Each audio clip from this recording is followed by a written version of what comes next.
You're a rocker fool, ain't you? Rocker fool, huh? You a Mexican kid and the rocker fool. Shout out to all the Cholo fools who are listening to me. Hell yeah. Going, hey, that's Hey, that's what's up, dog. Hey, what's up? Yeah. That's cool, We are rocker man. fools. And I find it so intriguing, like, because a lot of times when you see, because you guys, I watch your episodes, I have them in the background, I'm working, and I have them up. The chemistry's there. You know what I mean? A lot of people don't understand when there's, in anything, when you're doing a show or you're doing comedy or doing acting, like that chemistry between people.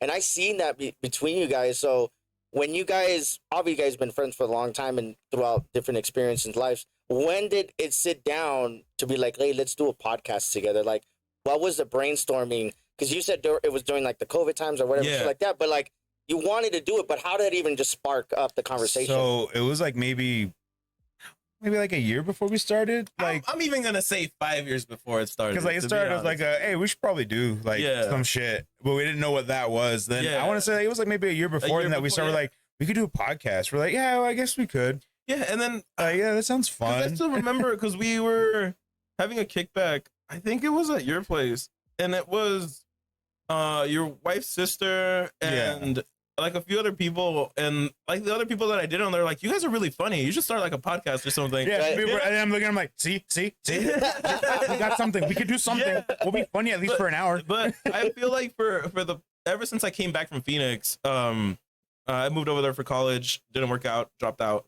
It was a terrible time. Life. Life. It happens. And I feel like that's why when we reconnected, it was so like easy to get back into like talking to each other and just being friends again, because we both went through some shit. We were both like, yeah, life didn't work out, huh? He's like, nope. And we just kept on going. You know, that's all you can do.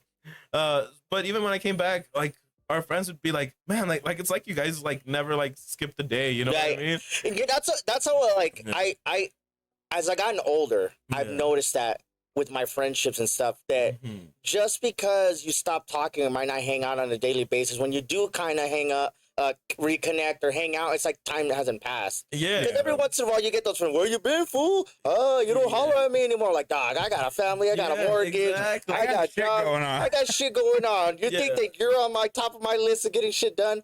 But the people that aren't like that and they understand that we all got shit going on and fucking pick right up. Yeah, there's a difference between the people who just bug you about not hanging out, and there's a difference between the people who actually make time for you. Yeah, well said. They work with you.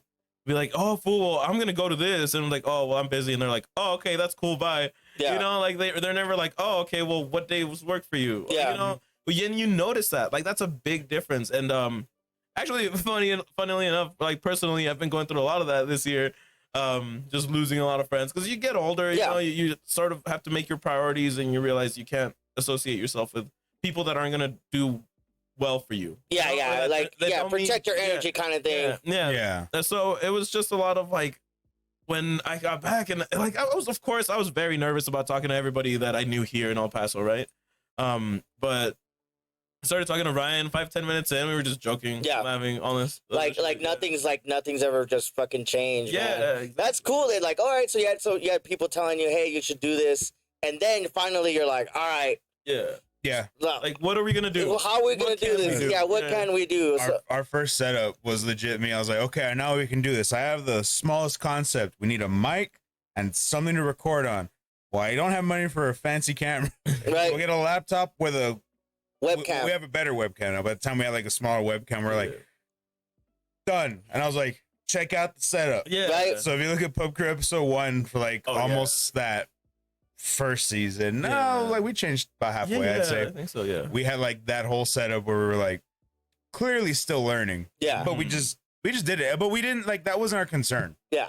What we were just doing was just trying to like get out there. We were just talking, making like just talking shit. What we do now, and then it's just kind of like we've gotten better as far as quality. Yeah. As long as we realize that as long as our standards are at a certain level, the quality of, you know, actually doing it is going to get better with time. Yeah.